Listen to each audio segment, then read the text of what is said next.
હરિઓમ વિદ્યાર્થી મિત્રો, ધોરણ 6 વિષય સામાજિક વિજ્ઞાન અને આપણે વર્કશીટની અંદર તો તમે સરસ રીતે નકશો ઉડતા જોયો જ છે, બરાબર? બધાએ પ્રેક્ટિસ કરી જ છે. આપણે વર્કશીટની અંદર નકશો આવી જ ગયો છે.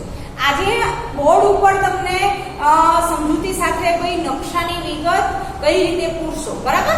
જેને નથી સમજાણું એ વસ્તુ તમને લોકોને સમજાઈ જાય એટલા માટે આ વિડીયો બનાવું છું.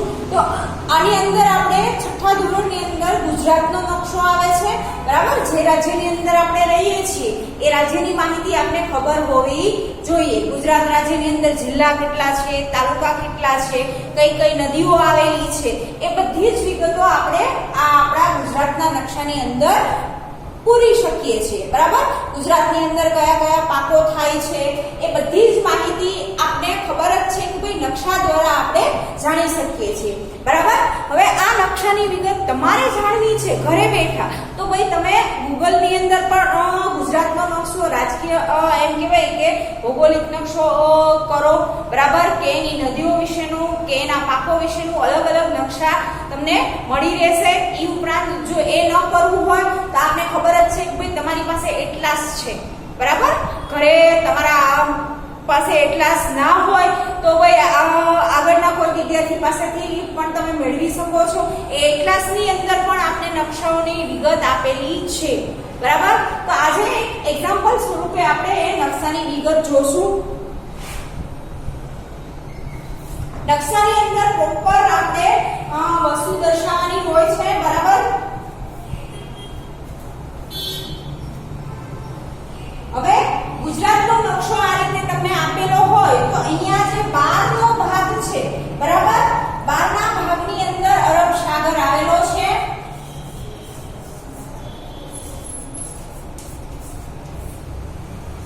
બરાબર? આ રીતે આપણે વિગત પૂરવાની હોય છે. પછી બીજું તમને મહારાષ્ટ્ર રાજ્ય પૂછે તો અહીંયા તમે જોશો આ જે જગ્યા છે ગુજરાતની બાજુમાં અહીંયા આ સાઈડ માં મહારાષ્ટ્ર રાજ્ય આવેલું છે, બરાબર? ગુજરાતની એક્ઝેક્ટ બાજુમાં મહારાષ્ટ્ર રાજ્ય આવે છે, બરાબર? પછી અહીંયા ઉપરના સાઈડ તમે જુઓ તો અહીંયા આપણો ભાઈ પાકિસ્તાન દેશ આવેલો છે,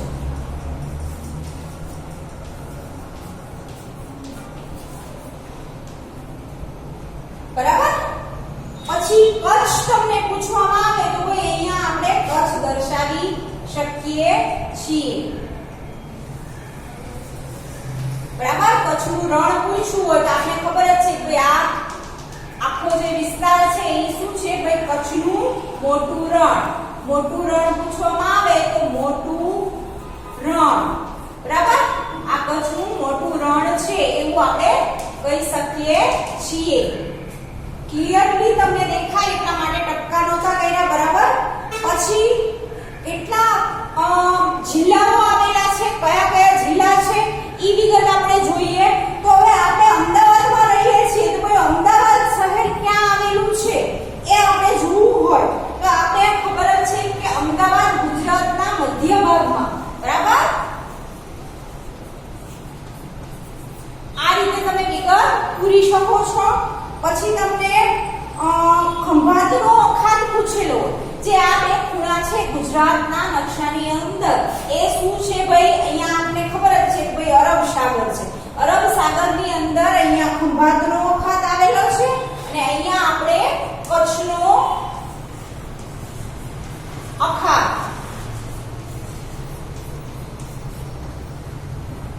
અહીંયા આપણે લખીશું ખંભાતનો અખાત.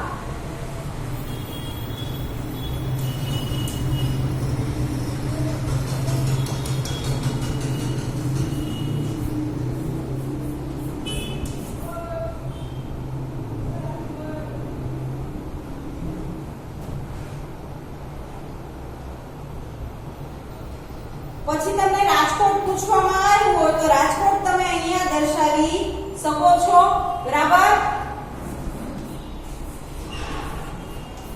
રાજકોટ જિલ્લો પૂછ્યો હોય, રાજકોટ શહેર પૂછવું હોય, બરાબર? ગીર સોમનાથ ને જે ગીરનું જંગલ છે, બરાબર? અહીંયા ગીર સોમનાથ આવેલું છે,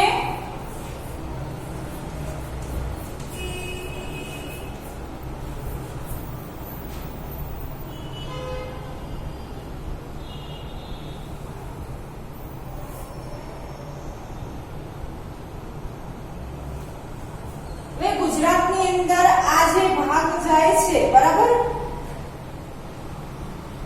અહીંથી તમે જુઓ તો અહીંથી આપણે એમ કહેવાય કે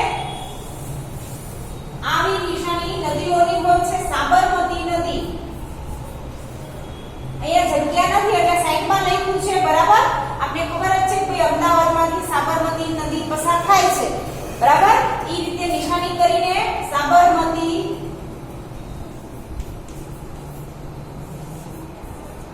એવું લખી શકીએ છીએ. પછી આપણે નર્મદા, બરાબર, નર્મદા નદીનું ઉદ્ગમ સ્થાન આપણે કીધેલું છે. તો નર્મદા નદી છે એ અહીંથી આપણે આમ દર્શાવીશું.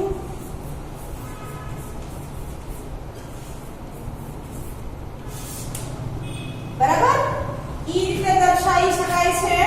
પછી આગળ તમે જુઓ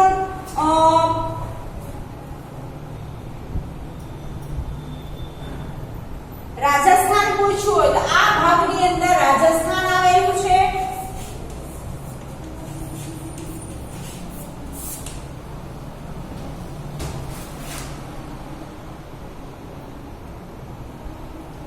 અહીંયા મેં રાજકોટ, અમદાવાદ, પછી આ બાજુ તમે લો તો દેવભૂમિ દ્વારકા,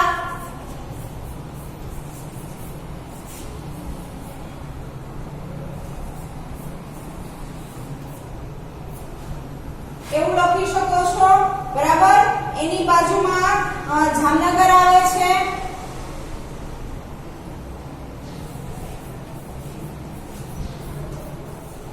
અહીંયા જગ્યા નથી એટલે ઉપર નીચે લખું છું. બધી વિગત જ્યારે હોય આપણે એક્ઝામની અંદર 4 જ વિગત પૂરવાની હોય છે, બરાબર. પણ અહીંયા પ્રેક્ટિસ માટે લખીએ છીએ એટલે ઘણી બધી વિગત હોય તો એ સમયે આપણે થોડુંક આગળ પાછળ હોય તો ચલાવી લઈએ. પણ જ્યારે એક્ઝામમાં પૂછવામાં આવે તો આપણે પરફેક્ટ જગ્યાએ લખવાની રહેશે વિગત.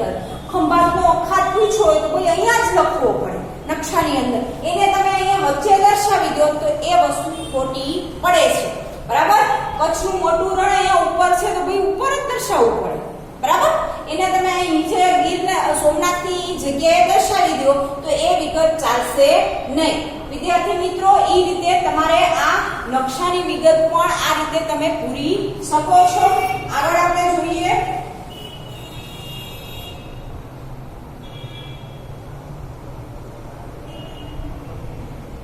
ભાવનગર. અહીંયા ભાવનગર આવેલું છે, બરાબર.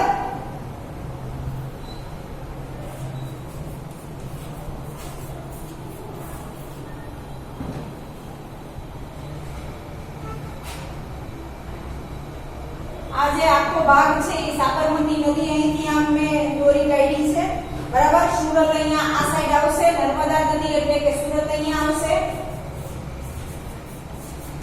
બરાબર.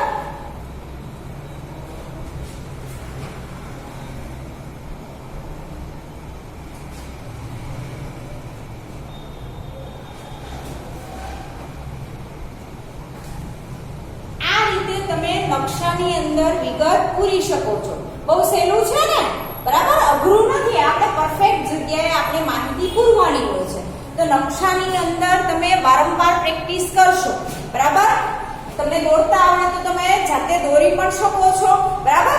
હવે 6થા ધોરણમાં છો તો તમારું ડ્રોઈંગ પણ સરસ હશે, બરાબર ને. હવે આપણે નાના છીએ નહીં, મોટા ધોરણમાં આવી ગયા છીએ તો તમે ડ્રો કરીને પણ આ રીતે ઘરે અલગ અલગ પેજ ઉપર નકશા દોરી અને નદીઓની વિગત અલગ અલગ પૂરો, બરાબર.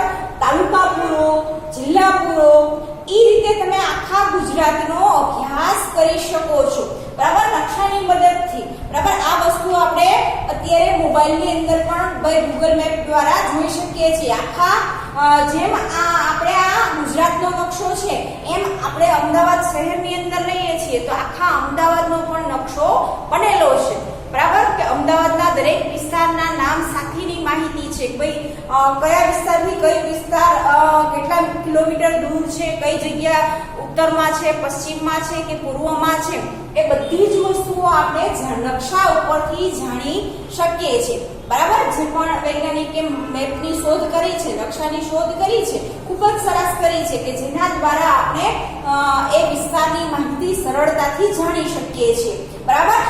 તમે નાના ધોરણથી શીખીને આવો છો દિશાઓ વિશે, બરાબર? ઉત્તર, દક્ષિણ, પૂર્વ, પશ્ચિમ એ દિશાઓ આપણે ગોખાઈ ગઈ છે. કોઈ ઉપરની બાજુ નકશામાં જાય એટલે ઉત્તર દિશા, એની સામે જઈએ તો ભાઈ દક્ષિણ દિશા, એક બાજુ પૂર્વ આવે અને આ બાજુ પશ્ચિમ આવે, એવું આપણે ભાઈ નક્કી જ છે.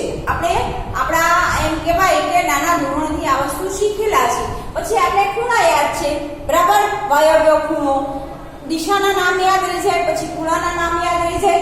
એ જ રીતે આપણે આ નકશાની અંદર આપણા ગુજરાતના જેટલા જિલ્લા છે, તાલુકા છે, નદીઓ છે, એના નામ યાદ રાખવાના. એ ઉપરાંત ગુજરાતની નકશાની અંદર અરબ સાગર છે, ખંભાતનો અખાત છે. હવે તમને પ્રશ્ન થવો જોઈએ ભાઈ અખાત એટલે શું, બરાબર? હવે આપને ખબર જ છે કે સૌથી લાંબો દરિયા કિનારો આપણે ધરાવીએ છીએ, ગુજરાત રાજ્ય, બરાબર? તમે આ આખો જે વિસ્તાર લઈ લો એ આખો સમુદ્રમાં આવેલો છે, બરાબર? એટલે એ સમુદ્ર વિસ્તારની અંદર જે એમ કહેવાય કે ફાટ સ્વરૂપે, અહીંયા તમે જુઓ ખાચો છે, નાનો અમથો ખાટો, ખાચા જેવું દેખાય છે આપણે, તો એને આપણે અખાત તરીકે ઓળખીએ છીએ. એને ભાઈ અખાત નામ આપવામાં આવ્યું છે. જેમ આપણું નામ છે એ જ રીતે એમ કહેવાય કે સમુદ્રની અંદર જે ફાટ જેવું, ખીણ જેવું અહીંયા દેખાય છે એને અખાત કહેવામાં આવે છે.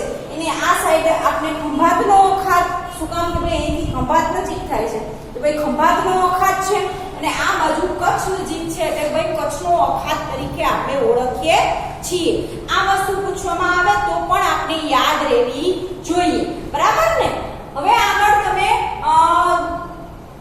પ્રશ્નોની ચર્ચા કરીએ કે ભાઈ આના ઉપરથી ઘણા બધા આપણે પ્રશ્નો પણ બનાવી શકીએ છીએ, બરાબર? તમને પૂછવામાં આવે તો એ પ્રશ્નોના જવાબ પણ તમે સરસ રીતે લખી શકશો. પણ હજી આપણે નાના ધોરણમાં છીએ, છઠ્ઠા ધોરણમાં. તમે જેમ જેમ આગળના ધોરણમાં જશો એમ એમ તમને છઠ્ઠા ધોરણમાં આપણે ગુજરાત આવે છે, પછી ભારતનો નકશો આવશે, આઠમામાં આપણે દુનિયાનો નકશો શીખીશું, બરાબર? તો આજે આપણે આ ગુજરાતના નકશા વિશે માહિતી જોઈ. હવે આપણે પુનરાવર્તનના પ્રશ્નોની ચર્ચા કરીશું, બરાબર? આપણો અભ્યાસક્રમ પૂરો થઈ ગયો છે તો ભાઈ પ્રશ્નો વિશે માહિતી જોઈશું.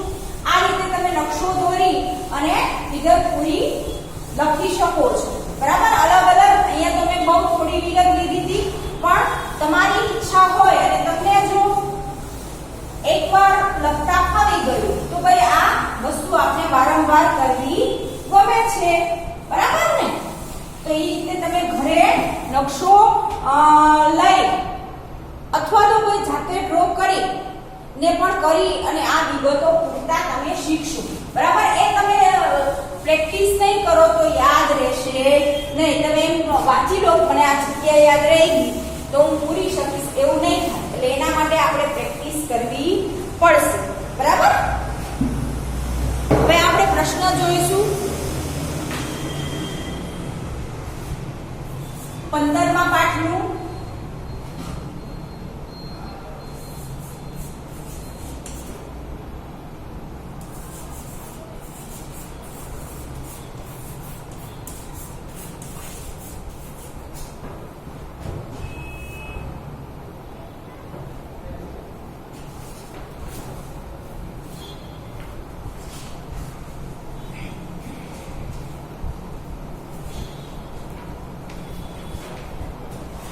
હવે આપણે કારણોની ચર્ચા કરી હતી, બરાબર? હવે આપણે એમાં એક પ્રશ્ન છે એના વિશે લખીશું.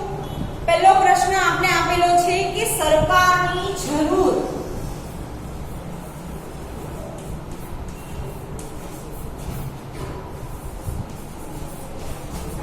શા માટે છે?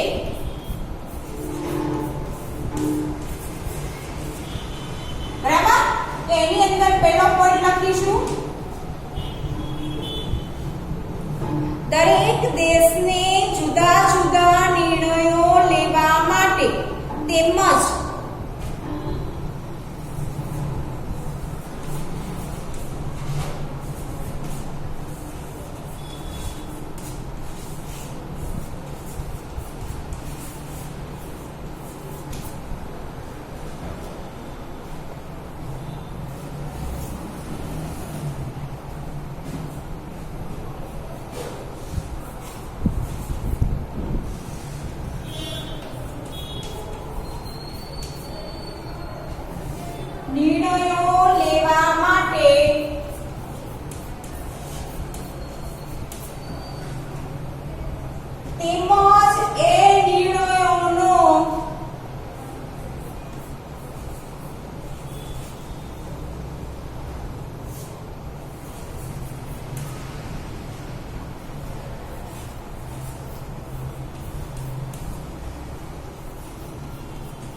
અમલ કરવા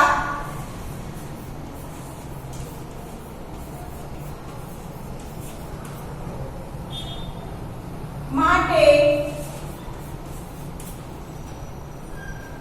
સરકારની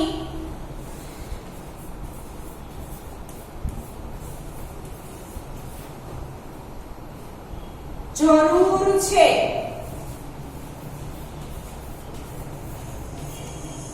બરાબર. બીજો પોઈન્ટ લખીશું, દરેક દેશમાં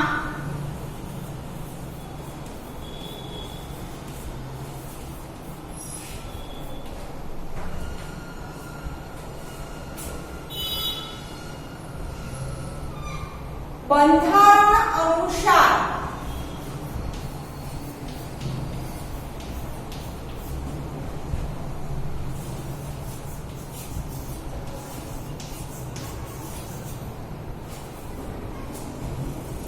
કાયદા બનાવવા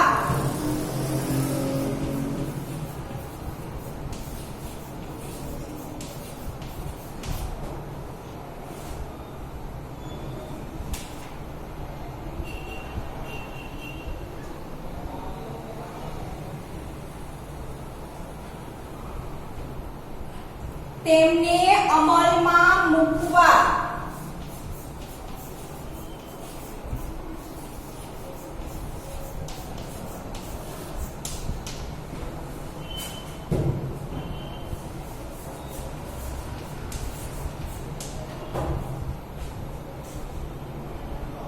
તેમજ તેમાં સુધારા કરવા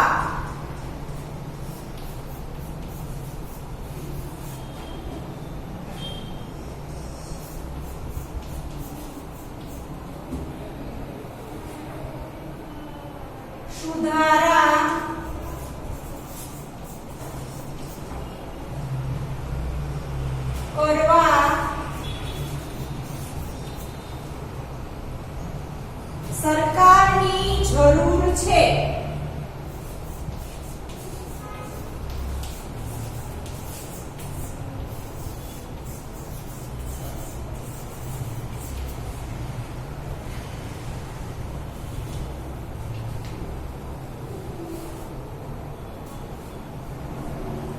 બરાબર.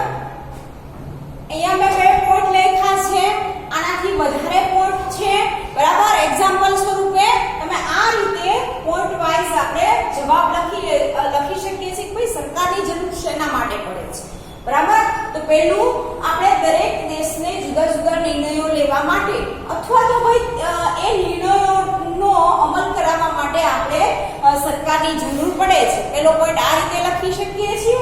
બીજું છે કે દરેક દેશમાં બંધારણ અનુસાર, બરાબર, દરેક દેશને પોતાનું બંધારણ છે, એ વસ્તુ આપણે ખ્યાલ છે. કાયદા બનાવવા અને તેને અમલ કરવા તેમજ તેમાં સુધારો કરવા ભાઈ સરકારની જરૂર પડે છે. હવે આપણે ખબર જ છે કે કોઈ પણ વસ્તુનું સંચાલન કરવા, એ પરિવાર હોય કે સંસ્થા હોય કે દેશ હોય, બરાબર, તો એને ભાઈ ચલાવવા માટે એક તટસ્થ વ્યક્તિની જરૂર પડે છે. એ જ રીતે આપણે દેશને ચલાવવા માટે એમ કહેવાય કે ભાઈ સરકારની જરૂર પડે છે. બરાબર. તો આ રીતે આપણે આ પ્રશ્નમાં લખી શકીએ છીએ. આગળ જોઈએ બીજો પ્રશ્ન.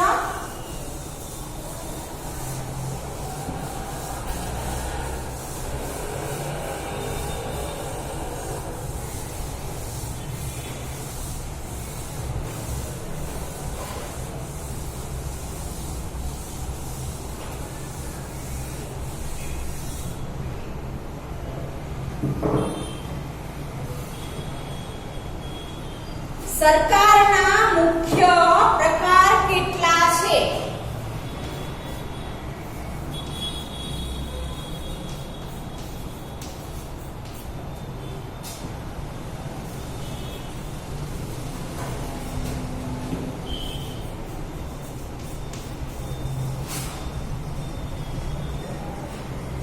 કેટલા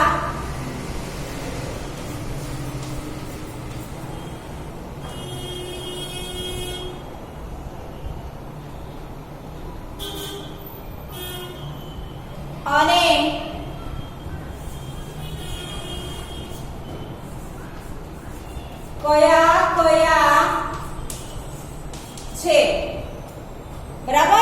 એની અંદર જવાબની અંદર લખો સરકારના મુખ્ય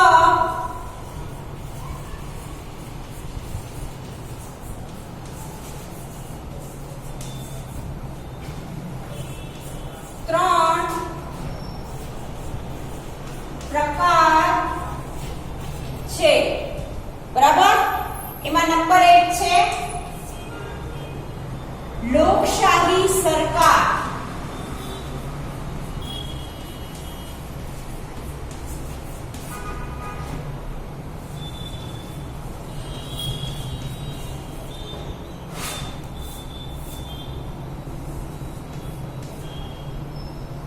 બીજું છે સામ્યવાદી સરકાર,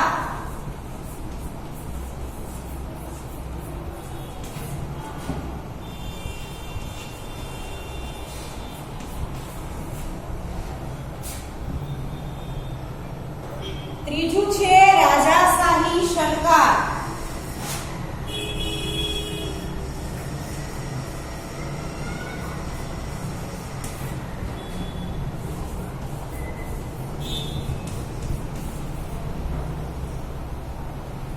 બરાબર. આપણો પ્રશ્ન ફરીથી રિપીટ કરીએ કે સરકારના મુખ્ય પ્રકાર કેટલા છે અને કયા કયા. તો એની અંદર મુખ્ય 3 પ્રકાર છે, લોકશાહી, સામ્યવાદી અને રાજાશાહી, બરાબર. તો આ રીતે તમે પ્રશ્નના જવાબ લખવાની ટેવ પાડવાની છે, ઘરે લખતું રહેવાનું છે. વર્કશીટમાં તો સરસ રીતે લખો જ છો, પણ ઘરે પણ તમારે આ રીતે દરેક પાઠના પ્રશ્નો વારંવાર રિપીટ કરવાના છે લખીને, બરાબર. વાંચતા તો બધાને આવડે છે સરસ રીતે, પણ લખવામાં હજી જ્યાં કચાશ રહે છે એ કચાશને દૂર કરવા માટે આપણે વારંવાર લખવું પડશે. તો આ વિડીયોની અંદર અહીંયા સુધી રાખીશું વિદ્યાર્થી મિત્રો. નમસ્તે.